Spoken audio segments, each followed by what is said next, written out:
welcome to another episode of Small Steps to Freedom. If you're new here, welcome to Small Steps to Freedom. We talk about all things personal finance. So if you're ready to take care of your finances, be sure to hit the subscribe button for all our content. On this episode, we'll be talking about how you can actually be building an emergency fund in the middle of a pandemic or in the middle of an emergency. So let's get into it.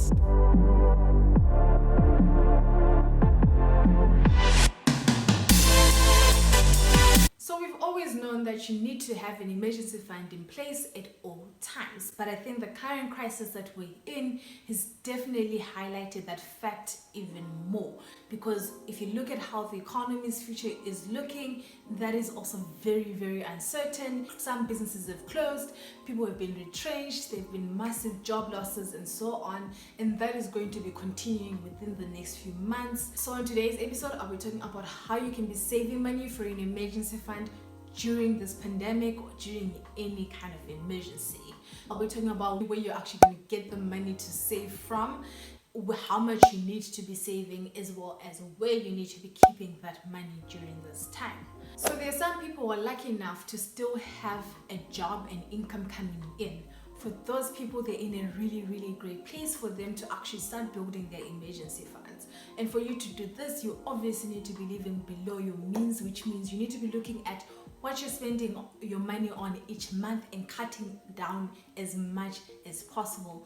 This should be made easier because of the current restrictions that we're under, but it does need you to be disciplined and also to make sure that that money that you're saving is actually directed to your emergency fund at the end of the day, because cutting down your expenses only to spend all that money on something else won't help. The entire point is for you to funnel that money that you're saving into an emergency fund. On top of actually cutting down your expenses, you also should be considering trying to start a side hustle or find a side hustle. This might be a little bit harder now because of the current pandemic that we're in, but if you look at online side hustles, for example, you should be able to get some there, especially in the freelancing space. You can also consider getting into the industries that are actually booming at this time. If you look at the food delivery industry, a lot of companies are hiring delivery drivers at this time. You can take advantage of things like that so you can actually get your income up a little bit more. So what if you've actually lost your income? This is a really tough spot that a lot of people have found themselves in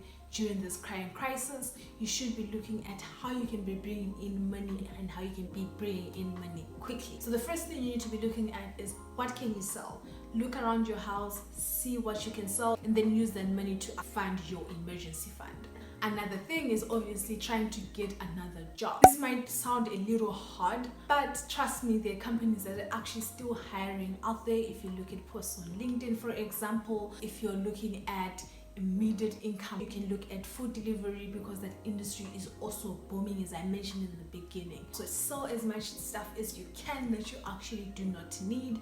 Try thinking about how you can be bringing in more income. If that means you changing your career path a little bit, freelancing, anything to get you through this time, as well as to help you build up some kind of cushion between you and life. So once you figure out where and how you're actually going to be bringing in the money to fund your emergency fund, you should be thinking about how much money you actually want to put in that emergency fund.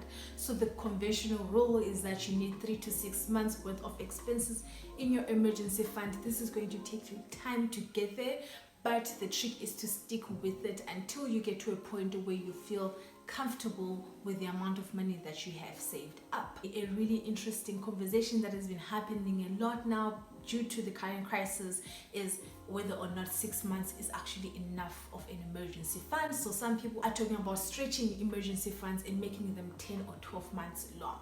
So you definitely do not need to make it 12 months long. You just need to make it as much as you possibly can. Once you start saving for an emergency fund, you'll notice that the interest rates that are currently being offered on savings accounts in general are not looking that great. And that is also because of the repo rate cuts that have been happening this year. Remember, the repo rate has been cut 3 times this year. If you don't know what a repo rate is, be sure to watch this video that I did explaining exactly that. So with the repo rate cuts, the interest rates have also been negatively affected. But you should keep in mind that the more money that you're bringing to a savings account, the better interest that you're actually going to get from the banks. I do have a tip for all those looking for an account for their emergency fund, is to look at online banks such as Time Bank, which offers I think 9 or 10% interest rate at the moment on their savings account. So you can definitely start building your emergency fund in an account such as that one. But remember, I'm not a financial advisor, so that definitely does not qualify as financial advice. So that's it on how you can actually be building your emergency fund during a crisis. I really hope that the information that you found in this video helps you to actually get yourself into a more secure financial place. Until I see you on my next video, bye for now.